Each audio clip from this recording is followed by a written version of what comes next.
Greetings all and welcome back to Globbits Gaming Channel. Right, back to Warthunder again. Now, before we go any further, I've got to make an apology. My way of explaining how the mechanics of the shooting in Warthunder has been pointed out to me that it was actually wrong. And looking back at the video, yes, it was. What the emphasis I was trying to make, the main difference between Warthunder and tanks. If you put your crosshair over a tank in World of Tanks, the middle of the crosshair is where the shell will go. The gun automatically adjusts for it. You do get shot drop in World of Tanks, but to be honest with you, it's nowhere near as pronounced as it is in Warthunder. With the arcade mode in Warthunder, that little X, if you shoot longer distances, the reticle that you aim remains the same, your crosshairs remain the same, but the X changes its location, whereas in World of Tanks what you'd have to do is basically just put your crosshair over the tank and then the tank would adjust the aim. So the aiming system is different, okay, and that's what I'm going to show you today. What I'm going to look at now is I'm going to jump into a realistic battle. Now with a realistic battle, you only get to choose one tank. Alright, you can't take your entire lineup. What I'm basically going to do is I'm going to take out my new tier 2 tank, which is the Panzer IV F2. Basically the Panzer IV F2, for those that you don't know, basically has a 75mm cannon as opposed to the short stubby 75. Now it's got hardly any modules unlocked whatsoever. It doesn't have artillery support. It doesn't have the extended ammunition or the extra ammunition or gold shells as they would be in World of Tanks. It's only firing standard AP. So you have to pick one particular vehicle. Can't take your entire lineup, so I'm just going to take this one. The realistic is very handy for grinding one particular tank or one particular crew crew type. So I'm going to take the F2 out. So I'm just going to pop myself into the battle queue. I'm glad that people put in the comments about the fact that I'd failed to notice what I was saying. It probably came across in the voiceover that I didn't really understand what I was talking about. The way of me bringing the information across, I was trying to tell you during a battle. I'm doing live things. The replay system in this game isn't that fantastic. To be honest with you, I'm finding it better if I just talk over the game, but while playing at the same time it proves difficult, so I do apologise for that. And I'm also going to owe you some World of Tanks videos after this as well, because I'm going to do a simulator battle shortly. So that'll be 3 videos for Warthunder, so I owe you 3 World of Tanks videos. I don't know how long this is going to take. It normally takes around about a minute, but as you can see up here, there's 40 Germans waiting and 13 Soviets. So I may be in this queue for a while. So I'm just going to quit the recording and come back once I get into the game. And I'm back in again. And fantastic. Okay, we're on... Oh, I like this map. I can't remember what it's called. Kuban. That's it, Kuban. Very hilly. Lots of chances to sneak up on people. Now, the difference between realistic and arcade, you don't get the aiming aids that you do in arcade. You do get the names over the tanks, though.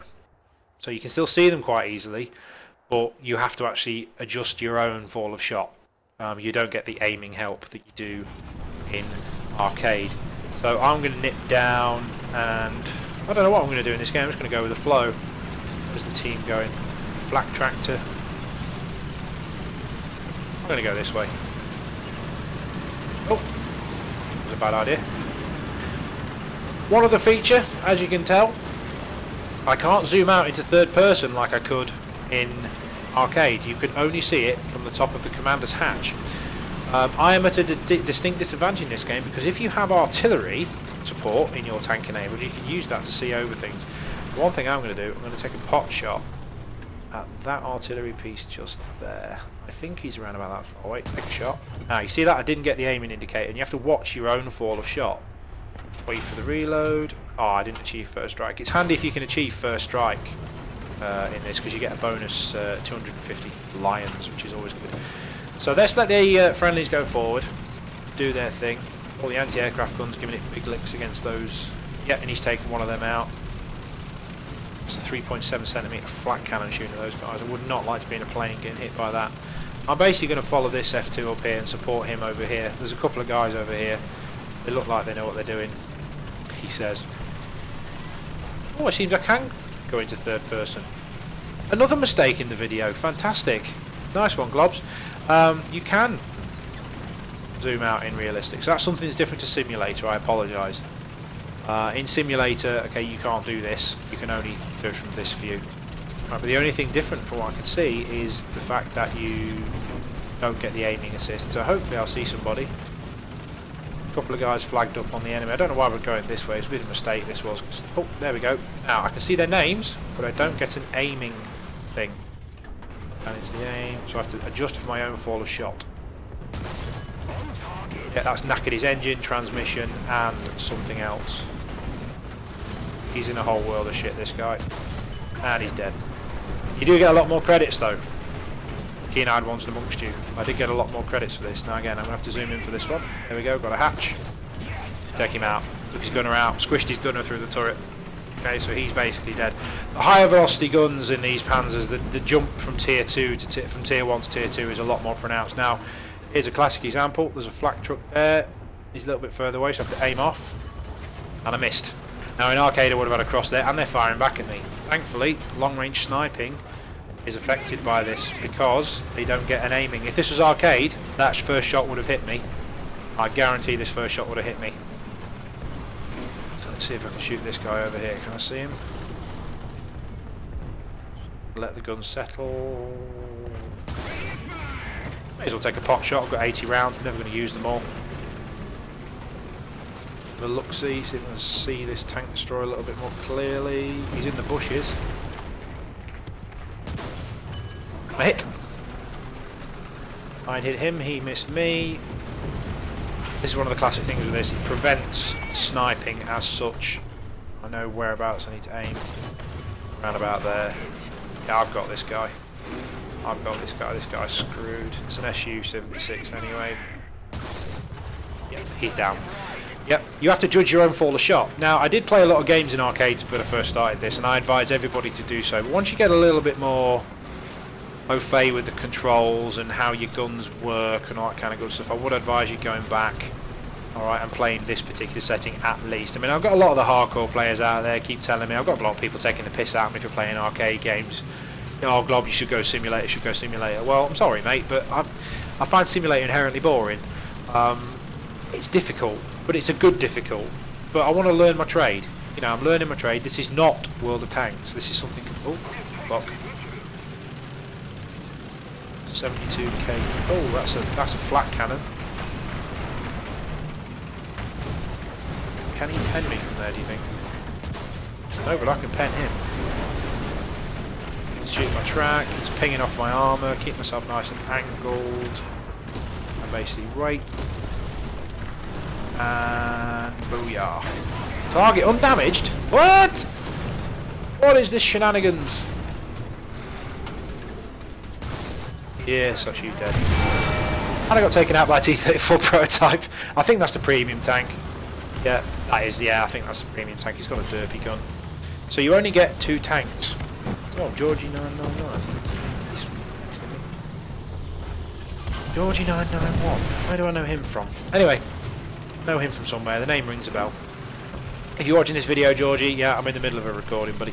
So, realistic. Battles are a little bit more, in inverted commas, realistic, and it matters who you take out. Bear in mind, the enemy team, they've only got a maximum of 2 tanks each. I've managed to kill 4 people. I've taken out 2 players worth of tanks. As you can see, they're losing players. The Aus F2 is a very, very, very good vehicle. If you hit them with this Doomstick, you're pretty much going to do some serious wrecking damage in this tank. Very, very good vehicle. We had a bit of a play, myself, Bossman, Vic, a couple of others had a go in the training room sort of thing. He basically, Boss set up a custom mission and we went and had a play with planes and tanks. And it was immense fun. I managed to shoot Phoenix down with this tank, with the main gun, which was really, really funny. You have to lead the shot quite a lot, etc., etc. But it was in arcade settings, so it was reasonably easy. But one thing we did decipher: tanks spotting other tanks make the information available to planes, and that's a good thing. Planes struggle to spot tanks. We found that they have to get really close in order to spot them. That might be where your crew view range or your pilot view range comes in more prevalent. So those that you're playing, maybe get your pilots trained up so they can actually detect targets a lot sooner. But if you've got a decent tank team and a decent plane team, currently you can't mix the two. But when that feature comes available, it's going to be very, very, very strong and very, very good. system. I think it's really, really good. I mean, integration's going to be a long way off yet. I mean, they're still ironing out the problems with this particular ground forces. I have had it a couple of times. People have told me that the tanks feel like they're on ice. Yes, they do. Don't get me wrong. They do feel a bit strange at times. They tend to scoot around a bit. Physics isn't exactly spot on yet. But the thing is, a lot of the old World War II tanks, for example, if I stop my tank now and I try and turn neutral turn, the tank struggles. That's realistic, because tanks without the ability to neutral turn can't actually turn on the spot. And this is something that World of Tanks isn't representing. Modern vehicles, for example, the Warrior Armoured Personnel Carrier, the British Armoured Personnel Carrier, can turn on the spot, but its transmission, it can turn one track one way, one track the other. A lot of tanks, this game's pretty much over, a lot of tanks in World War II couldn't do that. So that's represented in the game. I mean, some of you buffs maybe, you know, take your time to go Google Warriors and try and change and try and work out that I'm wrong. But as far as I'm concerned, from what I'm aware of, tanks in World War II could... Right, where am I getting shot from? He's up there. This is 30. I hope I reload before... No! He took me out. Well played, that guy. Didn't see him. Well played to him. Abysmal Noble. Alright, so that's me done. Right, I've only got 2 tanks in this game, but I guarantee you I got quite a few modules unlocked. Let's just go have a look. I'll return back to the hangar. Yes, I do. Okay, we'll wait for the battle to finish and get a brief look at the post-game stats. Didn't do too badly at all in that one. Yeah, got 1,100 lions, 11,000 lions. Managed to unlock a decal. That's new. That wasn't in when I first started this, and it was a win. So I'll just wait for the battle to actually finish, and then it should give me the full rewards. So yeah, realistic. Preferred battle mode to arcade, personally. I like realistic. You have to predict your own fall of shot, which is good. Arcade is very good if you're first starting out, though. I'm going to go on to the simulator battles. I'm going to do one of those probably tomorrow when I've had a bit more practice in my tier 2 lineup. Again, if you want to grab... classic example. Right, so I've done lots of research. I earned 3,500 research points in that, so I can basically unlock new ammunition. I would recommend ammunition is the first thing that you unlock. Then fire extinguisher. Then ammunition again, so you can have the better ammunition. Then you can go on to making your tank better. Handling's not an issue for the Panzer IV, so I'm going to go for adjustment of fire, turret drive to make the turret spin a bit quicker, and I've unlocked all the modules for that. And then I'm going to go for elevation mechanism. There we go, all mods purchased. Modifications, yeah, and now what I can do, I can get the better ammunition, which has a better penetration. Basically, I believe, yeah, the muzzle velocity is a lot more. Basically, it's basically APCR. You can go for heat, but to be honest with you, I'm not going to be engaging targets at 1,000 meters unless I'm really, really feeling skillful. So at 500 meters, this has got a better penetration, so I'm just going to stick with that ammunition. Pretty good. Okay, so that's simulator games. So I do play them for you haters out there. Sorry, realistic battles. I do play for them. I do play them. I'm playing more realistic than I do arcade now, but I'll move on to simulator soon. So I'll catch you next time, guys. Bye now.